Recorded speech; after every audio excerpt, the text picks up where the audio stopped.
ऐसे वैसे ऐसे अभी कॉल कर रहा हूँ, बैक कॉल भी कर रहा हूँ। अरे तुम भी खड़े हो? अरे बहुत सही। खड़े हुए सर जाओ। कहाँ अध्यक्ष जी, कहाँ का तुम्हारे जिला अध्यक्ष? बुलाओ।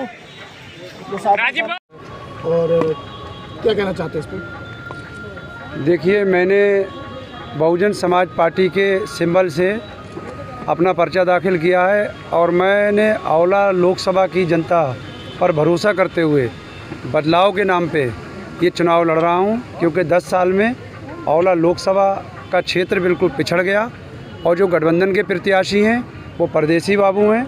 2019 में एक परदेशन आई थी, हमारे औला लोकसभा की जनता को ठग के छल के चली गई। उन्होंने हमारे वोट की कीमत इतनी भी नहीं समझी कि हमारे लोकसभा की जनता का धन्यवाद कह दें। ऐसे ये जो नीरज मौर्य जी हैं, ये भी रुचि वीरा जी के भाई हैं, उनके भैया हैं। ये भी हमको छलने ठगने आए हैं। मैं लोकल का हूँ, औला लोकसभा की जनता मेरे बारे में जानती है।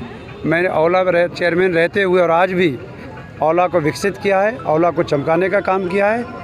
यदि औला की लोकसभा की जनता मुझको अपना आशीर्वाद वोट सपोर्ट देती है तो जिस तरह से औला नगर को चमकाने का काम किया है, इसी तरह से संपूर्ण लोकसभा के प्रत्येक गांव, प्रत्येक शहर को चमकाने का काम करूंगा।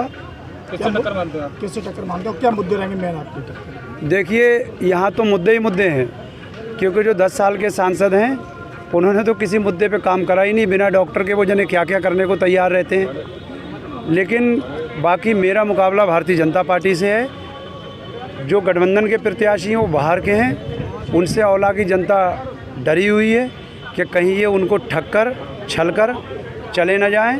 ये सीतापुर के रहने वाले हैं, मैं अभी इनके पर्चे में देख के आया हूँ। तो लोकल का होने के नाते मुझको आशा ही नहीं, पूर्ण विश्वास है कि औला लोकसभा की जनता मुझको अपना आशीर्वाद, प्यार, वोट सपोर्ट देगी।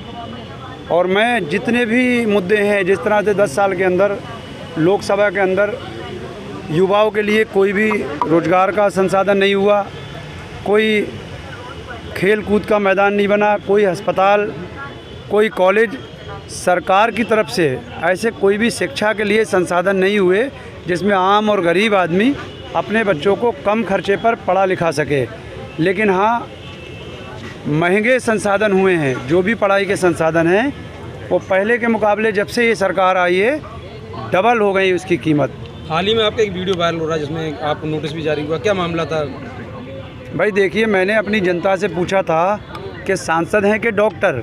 मैं आपसे सवाल करता हूं, इस हिंदुस्तान के अंदर यदि किसी को बिना डॉक्टरी का डिग्री या डिप्लोमा लिए ना कोई किसी के एक इंजेक्शन लगा सकता है, ना गोली दे सकता है, तो फिर नसबंदी कैसे कर सकता है?